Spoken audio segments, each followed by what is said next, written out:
Guys, welcome back to the channel. Hope you all are doing good. So in today's video we're going to cover a couple of companies from the power T&D space, and more specifically we'll cover the tower manufacturing companies, that is Skipper and Transrail Lighting. So in this video we'll understand the business model, where they stand in the value chain, and I've actually made a detailed video on the power T&D entire value chain in the last couple of videos. So I'll leave the link down below if you want to watch a detailed video of that.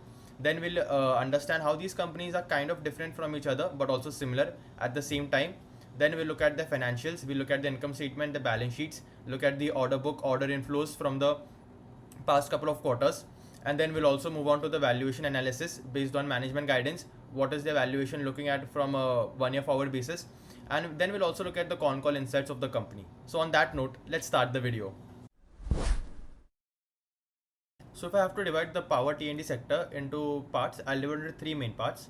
So first is your T&D EPC companies, that is companies like KEC or Kalpataru that undertake this, large scale, very big scale power transmission projects, like full scale power projects. Then there's your tower manufacturing companies, that is Skipper and Transrail, that also do like small scale substation up to I think 765 kilowatt. And then there's also Techno Electric in this. And then there's the ancillary that contains your transformers, switch gears, your wires and cables, all of these companies, right? So first let's understand Skipper. So Skipper has three main segments. So in the first it makes your towers, then it makes your transmission structures, then in the second segment it has a polymer segment where it makes your PVC pipes, your that is used for water infrastructure. I think you must have seen MS Dhoni advertising for that brand as well. And then there's third segment, that is infrastructure segment, where they do small scale substation EPC. So if you look at it, there's like first is the engineering, that has your power transmission towers, then there's railway structures, power distribution poles, MS and high tensile angles, telecom towers, monopoles, basically towers. And then the infrastructure, they have the tower and substation EPC. Now don't confuse it with KC and Kalpataru, because KC and Kalpataru, they undertake the entire project. So if I have to provide electricity to Maharashtra, so they'll take the entire project, whereas Skipper and Transrail, they take only the substation. So for what is substation, you can refer to my previous video. I've explained what a substation is and where it is used. So substation, so they basically make the substation. Then there's telecom EPC, there's casting, and then there's water EPC as well, which is kind of small scale. So engineering segment is close to 88-82% of the total revenue. And then the infrastructure is I think 10%. And also then there's your polymer, which is 10%. So in polymer, it makes like PVC, UPVC pipes, CPVC pipes, polymer pipes that are used in domestic use. Okay, so Skipper, it is even though it is focused on power transmission distribution, your structures, your T&D tower manufacturing, it also has kind of diversified revenue. I think 20% it is kind of diversified from the power T&D sector. Whereas if you look at Transrail is a more infrastructure focused in the more pure play T&D sector. This is the product portfolio of Transrail Lighting. So if you look at this power transmission distribution, and these are all the capabilities. And just one rule of thumb I want to share with you guys is that in these companies now, higher the capacity or higher their ability to execute higher kilowatt project. So as you can see, transmission line up to 1200 kilovolt, and then there's AIS, that is air insulated substations, and gas insulated substation EPC up to 765 kilowatt. So in these companies, higher the kilowatt, higher is their margin in these projects, because this is basically like value added services where you can charge higher because there's speciality, you can say there's skilled labor required, there are more intricate things, and basically company can charge more from this. So higher the ability to manufacture more kilowatt project, better the margins. And this is one of the reason why I think Transrail has one of the best margins in the industry. Plus civil construction, it had a lot of exposure to Bangladesh, which is now slowly coming down, and management is guiding by the end of the year it will be like less than 5%. Then there's railways, poles and lighting, solar EPC as well, which is kind of a new business. So these are basically the business model of two companies, and Transrail is like a pure play T&D company, that tower manufacturing company. Whereas Skipper, even though it is focused on tower manufacturing, it also has a couple of other streams of revenue, that is a polymer and EPC. EPC is kind of similar, but you can see it is kind of diversified. And if you guys are liking the video so far, make sure to like, comment and share with your friends who are interested in learning more about this stuff, and also subscribe to the channel. So now let's take a brief look at the financials. So Skipper, this is a company that grew at a very fast pace in the 2020 to 2023 space. So if you look at it, like in 2023 to 2024, company grew its sales by almost 65%, which is tremendous. And if you also look at the order book, you see the order book has grown at a CAGR of 52%, and most of this growth has come between March 2022 and March 2023. If you look at it, the order book has basically doubled, and that is why March 2023 and March 2024 showed a growth of close to how much 65%, because the order backlog was huge, and there were also a lot of policies, lot of regulatory, favorable regulatory enhancements that are being made, that also provided a tailwind for these companies. So the order book has also grown. So the order book has also grown at quite a good pace. And also, I think one of the reason why I think the why Skipper is not making all-time highs, like if you see in the past 3 years, the stock has made good money, but why it is kind of in a sideways trend right now is because of the same thing. If you look at it, company was growing at almost 65, north of 50%. Even if you look at it, company was growing at a very fast pace during this 2023-2024 space, but now company's growth rate has kind of come down a bit, probably because of the higher base, because company was growing by 60%, 40%. So it is not possible for a company to grow at that for an infinite period of time. Sometimes the growth rate has to slow down, and I think that is one of the reason why the stock is not making all-time highs, even though it is not down like quite a bit, kind of in a sideways trend. It is waiting for the revenue growth to come back once again. It is waiting for peak execution, waiting for their plans to come up. And then this is one of the reason, because you see this is the same thing as in the value retail space. You see why V2 retail is making money, why Bazaar retail has not like, even though Bazaar retail did make a kind of a comeback quarter, it wasn't as good because V2 is still growing at 80%, right? Similarly, if you see, this company was growing at close to 70-80%, almost year on year. So market did reward it. And if you look at the order inflows, they have like close to 1977 crores of new orders. That is a growth of almost 100% year on year. Then they have 8,520 crores of unexecuted order book in or the order backlog. And then you can see like these are the highlights of the order book, and it has grown at a CAGR of 52%, as we mentioned earlier.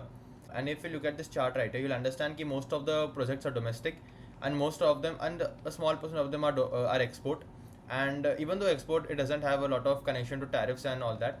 And also the polymer segment, it showed kind of like a turnaround, a kind of a bounce back quarter in the Q1, because Jal Jeevan Mission was not doing well, and all of the water EPC companies, all of the water infra related companies, those were kind of suffering. And what Skipper did is that they shifted their focus from the Jal Jeevan Mission to the pump and plumbing businesses that kind of has better margins, because it doesn't work for the government, so it has naturally high margins. And it also showed a growth of almost close to 30-35% in this quarter. So like the polymer business is also heading in the right direction. And during Q1 FY26 as well, company recently operationalizes 75,000 metric ton per annum tower manufacturing plant. And also company is guiding that by the end of FY28, their total capacity will reach almost 6 lakh metric ton per annum. So that is another thing that how growth in these companies comes is, first, because they have good order backlog, the sector is doing well. So all they have to do is increase the capacity to manufacture towers, and that is how the growth will come. As they set up new plants, more growth will come. As the capacity utilization of these plants increases, then again growth will come. And so you have to consistently track how their utilization is going, how they are setting up new capexes, how they're setting up new plants, because these are actually the things that drive growth. So if you look at it, even in the con call, they had mentioned by FY28 they'll reach 6 lakh metric ton per annum. So that is another growth driver in the business. Because see, they have order book. All they have to do is now execute under the order book. As simple as that. And company is also doing like 10% margin, and company is guiding that it will be able to do 11 and almost 12% margins in the coming few years. And so now let's look at Transrail. We saw Transrail, it has a kind of similar business portfolio, and Transrail has also been growing at quite a good pace. If you look at its quarterly results, company has been growing like at good rates, north of 50%. Even this was a kind of like a very high growth turnaround quarter. And also if you see, company has consistently been doing 12 to 13% EBITDA margins, which is better than Skipper. And there are a couple of reasons for this. First is because it is like 60 to 65% of its raw material is backward integrated, means company basically makes all of the raw material in-house, and they have better control over the cost. They don't have to provide extra margins for that. So that is the reason why they have better margins. Also because they are focusing more on the high margin businesses, as I mentioned earlier, the higher the kilowatt, higher the kilovolt, higher is the margin. So companies focusing on that, and companies focusing more on transmission lines and not the substations, because substation it is comparatively low margin as compared to transmission lines. And as you go higher above like 765 kilovolt, we get even better margins. That is the reason why it has better margins as compared to Skipper. But Skipper also has the polymer business and then EPC business that is kind of low margin in nature. And company is also doing a capacity expansion for its towers as well as conductors for the transmission line. So if I just have to give you the numbers, company has currently 84,000 metric ton per annum of tower manufacturing capacity and 24,000 kilometers of conductor manufacturing capacity. And post capex, that is at the end of December 2025 this year, company will increase the tower manufacturing capacity by 105% to almost 1,73,000 metric ton per annum for towers, and increase the conductor capacity by 100% to 40,800 kilometers. So you can just understand how the sector is doing based on the capex that these players are doing. Even Skipper is doing a capex of almost 80 to 90%, whereas this is doing 105% capex. And how capex will done as this new capacity is installed. Even if you look at the order book of the company, company has a year-to-date order increase, year-on-year order increase of almost 72%, and their order book, unexecuted order book is like 14,650 crores, which is a growth, which is 44% higher year on year. And they are and the an unexecuted order book plus L1 is around close to 15,600 crores. So this is a bigger scale as compared to Skipper. Skipper is a more small scale, whereas this is a very large scale business. And also their order inflows was close to 9,000 crores, which is again 100% year on year. And Transrail is a company that is growing like its order inflows, its revenues. Order inflows are close to north of 60 to 70%, as well as revenues. It is growing at north of 50%. So these companies are kind of entering their prime once their capacities come up, once their new plants come up, once their capacity utilization increases. These companies can do even better because they have the order book in hand. All they have to do is execute it. And the company has close to, I think, 1 lakh crore plus biddings, and the company has a 8 to 10% win ratio. So that translates to around 10,000 crore order book, order inflows, which is in line with the guidance that company has given. That currently they have around 14,000 crores of unexecuted order book, and companies guiding that they'll get orders of around 10,000 in the next couple of years, which is again a growth of more than 50%. Yeah, and also one thing is that Transrail has 2.9 times order book to sales. So if you look at it, company did a revenue of 5,300 crores. So company has almost 15,000 crores of order book in hand. And so their order book is 2.9 to 3 times of order book. Whereas if you look at Skipper has 1.9 times or 2 times order book. So order book to sales. So if you look at it, Transrail is a big winner in this because it has a 3 times order book to sales, whereas Skipper has a 2 times order book to sales. So far we've understood the business model of the companies. We've understand how Skipper is kind of different, on their focus areas. Transrail is different. That manufacturing companies, both of the companies are adding like close to 100% to their manufacturing capabilities and their order books.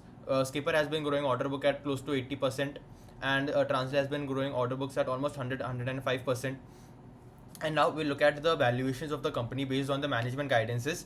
And so this is an activity that we can do.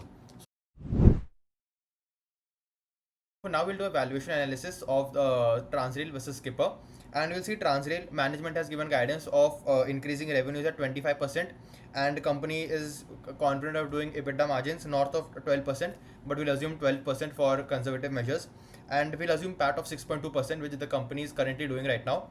And plus once new plants come up, once capacity utilization increases, the margins can increase, but we'll wait for the official word from management. So look at it.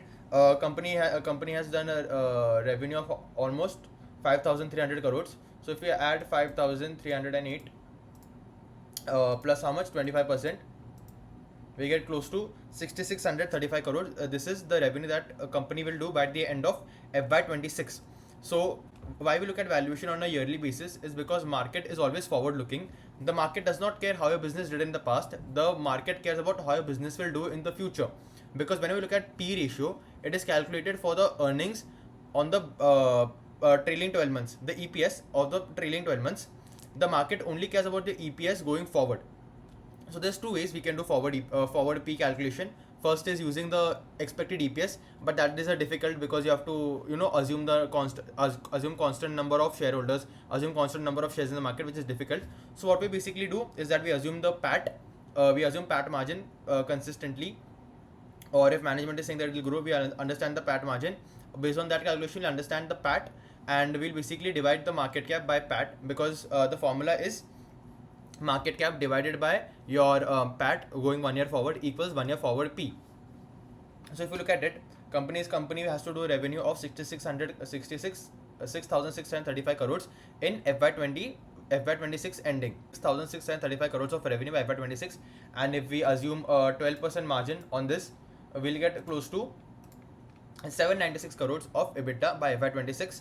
And if we if we assume 6.2% margin, we'll get how much? 6635 multiplied by 6.2% margin. Currently company is doing a 6% margin, so we can assume like 20 basis points plus.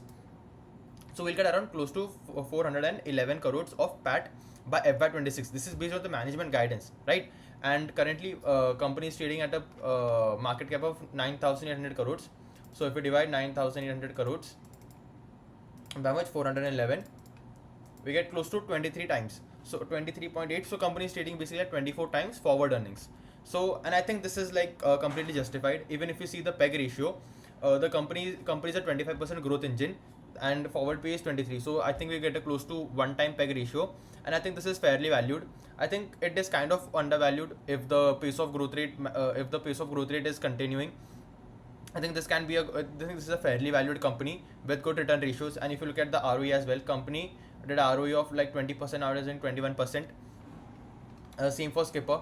Skipper has also been increasing its ROE. And one thing I wanted to mention is that if you see Skipper does like 14% ROE, and you'll say like Skipper is not a good company. But if you look at it, Skipper did a ROE of 9.83% in the past, and now it is doing an ROE of 14%. Means what? First, either margin is improving, either asset turnover is increasing, or either debt is being reduced. These are 3 factors in ROE calculation. That is why ROE is structurally uptrend. Even though it is a small number, it is in an uptrend. That is what matters, not the entire number. And plus, if I have to do again a calculation for Skipper as well, I'll do the same thing. Skipper has also been guiding that it will grow in the range of 20-25%, but we'll assume 25% because these companies are growing at same pace. But one thing is that Transrail management is confident of achieving 25% growth, whereas Skipper is guiding for 20-25% growth. So there's a big difference. Transrail is guiding it will grow at 25%, and then Skipper is saying that it will grow at 20-25%. Now you see, think logically, which company has a higher chance of upward revision? Transrail, right? Because Transrail, it is guiding 25% will do, plus whatever extra company does, that is an extra, and market will reward it. But Skipper is doing 20-25%. So an upward revision is not likely. It can happen. I'm not saying it won't happen, but it is kind of unlikely as compared to Transrail. So we'll do the same thing for Skipper as well. Skipper did if you look at the Skipper is also will assume 25% price band. But if you guys want, you can do a conservative measure. We'll understand where you'll assume 20% revenue, and then you can do like an extreme measure where you can do like 25% revenue growth. So company did around 4,600, 24 crores of revenue. If we add around 25% to that, we get how much? 5,780 crores of revenue. Company is doing like 3.6% PAT margin, whereas Transrail is doing 6.2% PAT margin. So this is a big difference in these companies. First of all, Transrail is growing revenue at a higher pace. It is guiding at increasing revenues at higher pace. It has better margins. It has better order book to sales ratio, and also its order inflows have been quite high. And I'm not saying that Transrail is better than Skipper. What I'm saying is that Skipper had a period of high growth during 2023-2024, but that phase is now kind of back. And now this might be a year where company doesn't grow at the same pace. But again, this year can be a lower base as compared to the higher base last year. Whereas Transrail appears to be in that same period of high growth that Skipper was once earlier. So we get around 208 crores of PAT, and if we divide 5,700 crores by 208, we get close to 27 times earnings. So Skipper is comparatively expensive on a forward P basis, 27.4 times as compared to Transrail, even though Transrail is guiding to grow at better pace. Focused on the positives and the valuations and the con insights. Now it's really necessary to look at both sides of the coin as well. So that no business is actually very foolproof, and even this business, like this sector in general, even that has a lot of risks. And so let's talk about the risks, right? So first risk is that, as we saw, they have good order book, they have a lot of capacity coming up, but a downside to this can be if their execution falters, if they're not able to execute on time, if their execution is not matching the capacity, or if the capacity expansion is not going as per plan, or if the capacity utilization is getting delayed. That can lead to only an order book backlog increase, and that won't get converted into revenues, or the income statement won't look good in usual. Right, so this is the first thing where if execution falters. And why execution will falter is because, see, generally for these companies, Q1 and Q2, that accounts for around 40%, and then H2, that is Q3 and Q4, that accounts for around 60% of the revenue. Because in Q2 there's monsoon, so lot of EPC projects, lot of the substation EPC, lot of the manufacturing, it is generally low, right? So as you saw in this quarter as well, the monsoon was very elongated. There were a lot of heavy rains, a lot of uncertain rains were coming in between. Then the weather was good, so that is one thing that can cause a disruption in their earnings. Because if there's untimely rains, then that can cause a major obstacle in the progress, obstacle in the execution. So that is one thing to watch out for. And I think that even during this Q2, there might be a disruption in earnings, where, because even though Q2 is generally lower, this Q2 might be not so good because of the untimely rains, because of elongated monsoon, which is generally not good for these EPC companies. Because this is one thing that you have to keep in mind. If there is unfavorable regulatory change, if there are some uncertain policy changes, then that can also negatively impact the business. So this is what we have to track on a quarter on quarter basis. We have to see, because company has order book, company is putting up execution, we have to check quarter on quarter if the execution is as per the management guidance, if company is capacity utilization is increasing, if the capacity that it is putting up, that is getting utilized. All we have to track all of these. We have to check if the macro environment is looking good. We have to look if the sector outlook is looking good. We have to track this on a quarter on quarter basis. Because just because we are a long term investor doesn't mean that we will put our money in the stock for 5 years, irrespective of the business is doing good or bad. Because, see, we don't run the companies, we're not actually promoters of the company, we don't open the store actually. We are just shareholders, and we only get information on a quarter on quarter basis. So we have to judge on that quarter if the company is doing as per the company has guided, as per company is saying, as per the company's promises. If the business is structurally heading in a right direction, we have to judge that quarter on quarter. And that can only be when you track the companies. We'll actually see if the results are in line with the guidances, if the sector is doing well, if the execution is happening. And the moment you see that the management is guiding that, if there's a guidance reduction, that's the time to exit. If the management is seeing that there are a lot of headwinds, execution is not happening, there's a lot of delay from customer side, then that is a sign that you must kind of exit, or you must kind of hold back from these type of companies, or this business in usual. So yeah, this is what I was saying, like there are risk factors to business as well, and you have to track these risk factors quarter on quarter basis. You must constantly compare the positive as well as the negative, and based on that you must take your investing decisions, if it is actually worth investing or not. So that was it for the risk side. So with that, we'll move on to the conclusion of the video. In my opinion, I think Transrail is slightly better than Skipper. But if I was an active investor, what I will do is I will put equal allocation in both the companies, and each quarter on quarter basis I will track based on management guidance, based on execution, based on their plant setup, based on operational efficiencies, based on capacity utilization, based on margins. I will constantly evaluate these companies, and I will make the necessary changes in my portfolio. Because even if I want to invest money for a long term, I can't just be like, I'll keep this company no matter what for 5 years. No, right? I have to evaluate this on a constant basis. If I think that Skipper is constantly doing well, I will increase my allocation in Skipper quarter by quarter, and I will slowly reduce my this in Skipper. But just don't make any hurried decisions based on like Skipper got a good order, then you will move your allocation from Transrail to Skipper. No, wait for the quarters, wait and look at the entire con call, listen to the con call, listen to the management commentary, management guidance. There's this vibe in the con call. So based on that, you make your decisions.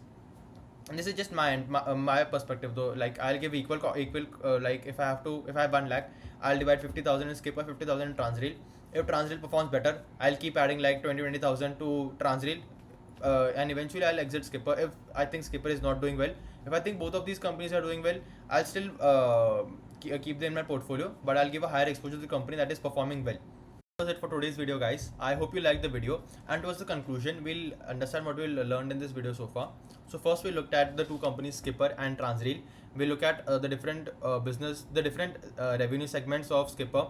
We look at Transrail. We look at the capacities, the manufacturing capabilities, and the current capabilities and the capacities that are adding, their order inflows, their current order books. Then we also, based on management guidance, we calculated the valuations. We found out that Transrail, it is a 25% growth engine that is available at around 25%, at 25%, 25 forward earnings, 25 times forward earning.